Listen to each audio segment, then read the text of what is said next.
guys, I realized something after I recorded this episode that this is actually going to drop on Memorial Day. And so I wanted to come back and add this to the top. This isn't just a day off of work or an extended weekend. It's a day to honor all U.S. military members who have fought and died in service. So take time to reflect on the lives of the men and women who gave it all for us. And do something today that celebrates the life you get to live. There is a meat delivery service that has been saving my butt on my son's Little League nights and long schoolwork evenings with my teenager. But it would also take a lot of work out of meal prep too. Just meats. They simplify life without compromising on health. They come seasoned and cooked and ready to be reheated in just 1 to 2 minutes. All you have to do is prepare your sides and you have a full meal on the table. So easy, so delicious, so affordable. These are premium quality and new flavors drop regularly. You cook them in just 1 to 2 weeks, or you can pop them in the freezer for 4 to 6 months. My family has been loving them. Let's be honest. They just make me a happier mom too.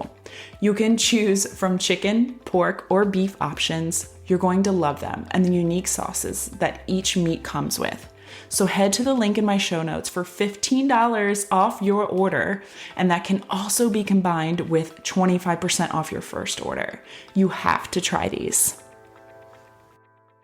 Hello, you guys, and welcome back to Elevate with Erica. Thanks for coming to hang out with me today.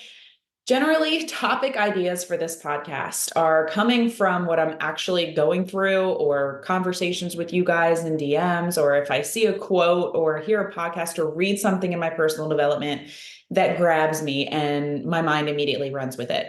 I know that when that happens, it's a message that I'm meant to share. So I'm running a free 7-day water and walking challenge May 27th through June 2nd. It's open to anyone and everyone. So this week I've been adding people to this pod that I have running for this. And one of those people this morning was Jessica. I started watching her stories because, well, is anyone else just triggered by like the red circle around someone's profile picture? Like, I just have to click it and see what's in there. Props to you, Instagram, because that strategy worked on me. So anyway, I watched her stories and I came across this short reel where I heard these words: you can prove your point or you can protect your peace. And my mind heard that and ran with it because, boy, is this something that took me a while to learn. And man, is it something that I need to be reminded of right now. Maybe I should write that on a Post-it and stick it on my bathroom mirror. If you caught last week's episode, then you got the reference there. So now here's something I've realized recently in my journey to improving my self-worth, which I talked about 2 episodes ago. I'm not so impacted by people who are not close to me that have a problem with something I've said or done or the way that I live.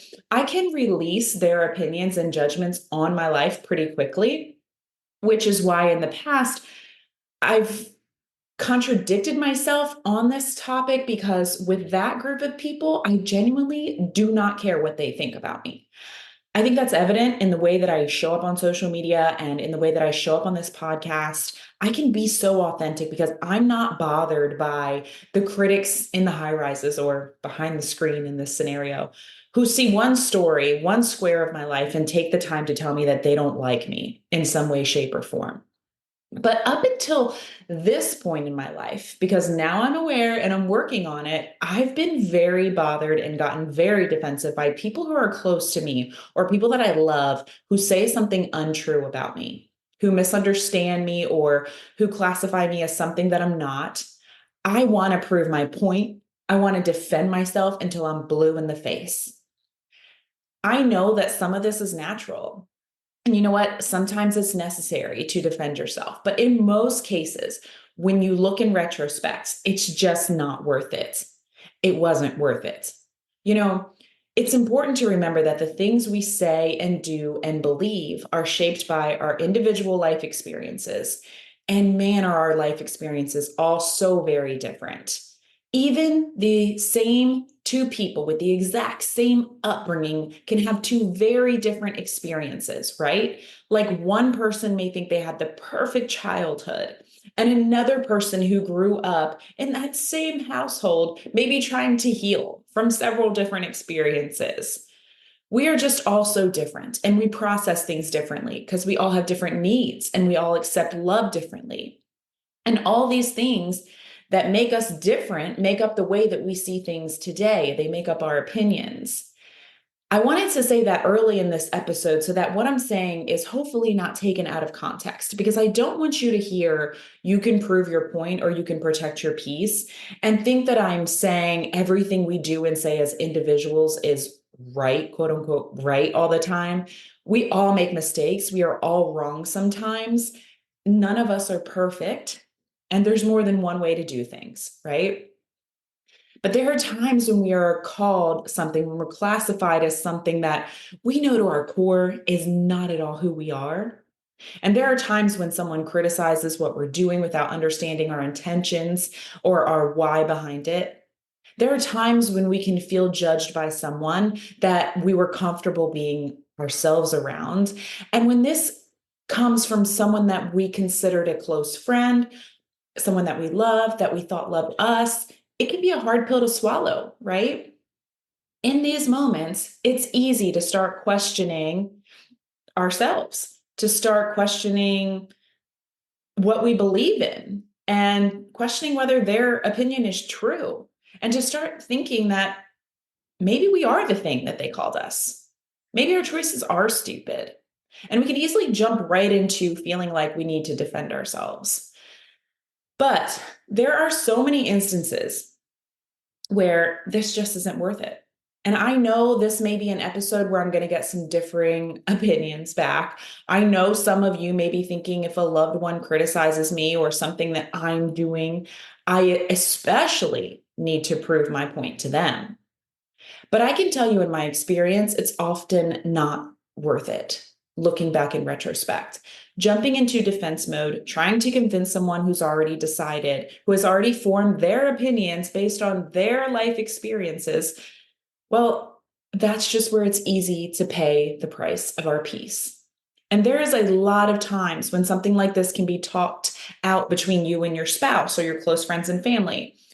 But I'm talking about those things that you fundamentally just have different opinions on, right? Like, we're in an era where if you don't like the way someone else thinks, then we so easily cancel them. And maybe family, we don't cancel them as easily, hopefully, but we feel the need to argue our point until they agree with us. But in most cases, that's just not going to happen. In most cases, the argument is not worth your peace. I don't expect a lot of people, even those close to me, to understand my career choice, to understand what podcasting is, what content creation is, what fitness coaching is, because it's a new concept. Making money through social media is a new concept to a lot of people. It's been happening a while, but it really blew up in 2020 when people started looking for alternative streams of income. And people think I'm just scrolling social media because that's the only thing they are doing when they're on social media. They think that I just like people to see me on camera because they don't understand why anyone else would be walking around with a phone, like right up to their face talking, right? Like, not everyone understands, even those that I love. And that is okay.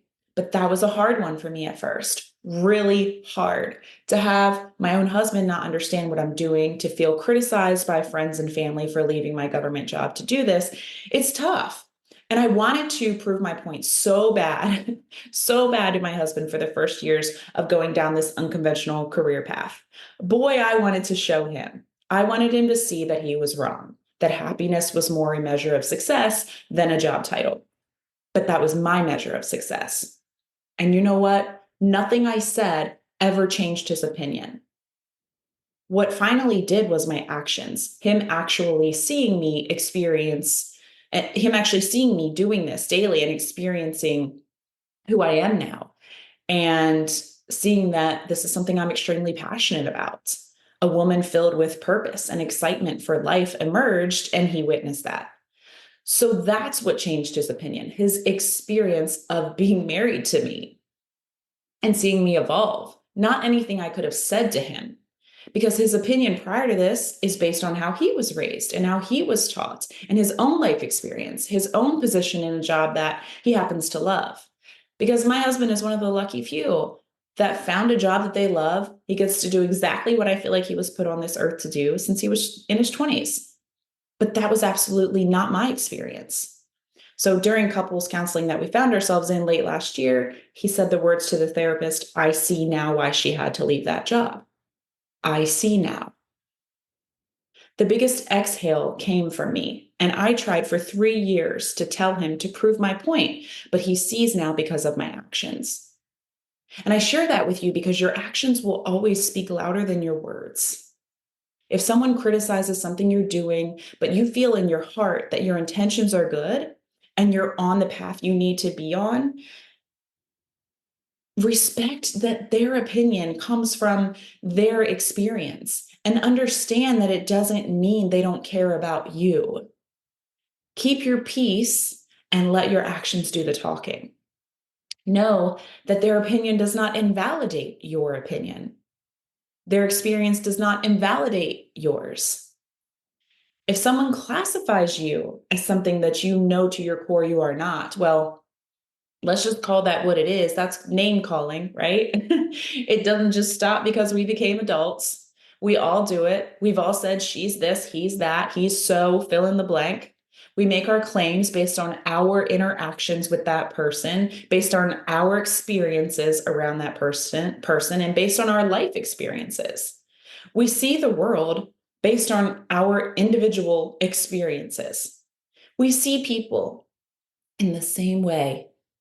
And we've likely misclassified someone before, right? I can own that. I thought I was right at the time, and then I realized I was wrong, not because they spent time telling me I was wrong, but because I observed differently. Something about my experience around them changed. Again, actions over words. But it's not easy, though, is it? It's not easy to be called something you know you're not. Immediately, you feel misunderstood, and that's not a good feeling. And if you have a fear of abandonment or rejection from earlier in life, then it can be even harder to process because now we're adding in a layer in there of an opportunity to kickstart the negative self talk. No one likes me. I'm so whatever. I'm stupid. I need to conform. I'll never have any friends. I don't fit in. But even without that layer, it's just not a good feeling to feel misunderstood. And I think we can all agree on that. But we have to start catching ourselves in these moments sooner, not after things get heated or after we've gone onto the slippery slope of self loathing. In the moment, we can decide, you know what? I'm going to let them think that. I'm going to let them be wrong about me because I know in my heart exactly who I am and what my intentions are. I'm just going to let them have their opinion about me, even if it's wrong, because their opinion is not my problem. Their opinion is not your problem. Even through your actions, they may never see you in the light that you want them to, and that's okay too. Their experiences form their opinions. We have to get to a place where they don't trigger us to want to defend ourselves. It just doesn't warrant our energy. It's our time that could be better spent loving others for who they are. Even if we think and feel differently about things, our time better spent working on ourselves to show up better each day. Recently, I was called a narcissist, and this opinion came unsolicited, but was said on a very public platform. Someone showed it to me, and at first I was like, me? You know, that was my reaction. If you're on YouTube, that was my actual reaction. Me? I've been a doormat for people for over 30 years. It's literally what I'm working to repair in 2024, to stop being a doormat, to understanding that no is a complete sentence, to not feeling like I have to explain myself, to stop saying yes to being around environments and people that I know aren't good for me, to stop going in debt to make life easier for others. Guilty AF. Realizing I'm worthy of love and acceptance just as I am today, not when. I'm openly, actively working on all of these things, always working to be the best version of myself. So when that person called me a narcissist, as I'm just now trying to find my own voice at 38 years old, I was at first mad, honestly, but it didn't last long, and I'll tell you why. I called my husband over to look at what they had said about me. I, of course, have this look on my face of, can you effing believe this? So he reads it and gave me the biggest eye roll, not directed to me, directed at what was said about me. And his shoulders kind of dropped, like as to show, okay, this is nothing to be worked up over. And he says, you can't worry about that. You know that's not true. Let them think that. They're just trying to upset you. Now, at first, I was upset about him not being upset because I wanted someone to be mad with me. I thought his reaction was insensitive, but it turns out his reaction is what I needed. So he walks away, and I'm like looking at this message about me. And I'm like, okay, my husband is not bothered. Why am I so bothered by this? Keep in mind, this is all happening while I'm trying to do math homework with my 13-year-old. So he's right next to me, and I'm not letting him see what's happening. And I'm trying to keep my reaction under control, right? And I realized that my husband's reaction needed to be mine. That this person may be close to people that I love, but they don't actually know me. And this person made assumptions about me based on what they know about me from someone who I let walk all over me and who hasn't socially been a part of my life for over 10 years. And from social media stories and from little boxes, from those things they gathered an opinion on me that fit their narrative. But that's just it. That's the part that I want you to hear. Their narrative, not mine. Their experiences, not mine. For far too long, I'm sad to admit that my kids have seen me not use my voice, not express my needs, not stand up for myself in healthy ways, and they've felt the repercussions of me not doing so. For the first time in my life, I am. And for the first time in my life, what do you know? I got slapped with narcissist. So, in that moment of recognizing my husband's non reaction was the right reaction, I realized that this was a sign. This name I was just called, and I know isn't me at all, is a good sign, an affirmation, even. I realized that people who have walked all over you, who have taken advantage of your kindness, and in some cases, weakness, aren't going to take it well when you realize you can't let that continue. I heard this quote recently: whatever you fear establishes the boundaries of your freedom. I let my fear of abandonment and rejection take my freedom for too long. So, y'all, I woke up the next morning feeling the lightest I have felt in a long time. That's why when I saw that quote this morning, you can prove your point or you can protect your peace, it grabbed me. And I was so proud of myself waking up that next morning for not letting a name someone called me lead me down a path of feeling like I needed to defend myself, getting upset, letting it have me tossing and turning in bed. And it felt so, so good. Because who else can say that they've had that happen, right? Someone says something about you, and in the moment, you didn't defend yourself because it kind of shocks you a little bit when it's so far from who you actually are. So you didn't defend yourself in that moment, but in the middle of the night, you're tossing and turning like, oh man, I should have said this. I should have said that, right? But that didn't happen this time. My husband's non-reaction led me to realizing that it didn't deserve one. And it really changed the way that I view people's opinions about me. Because you see, this person isn't close to me at all, but they are close to people that I love. And therefore, it wasn't a total stranger behind a screen that was easy for me to just write off their opinion at first. It triggered the issue I have with being misunderstood and unaccepted by people that I do love. Until I realized that I can let them be wrong about me. I can let them have their narrative. I don't need them to understand my story. And what a freaking relief that is. It's hard in the moment to not defend yourself. But when you get to the other side of it and you realize that you have your peace over it without having to go on this back and forth, without getting heated, without losing sleep, it feels so empowering. So I'm taking what I learned in that moment and that quote I saw this morning, and I'm working on repetition now.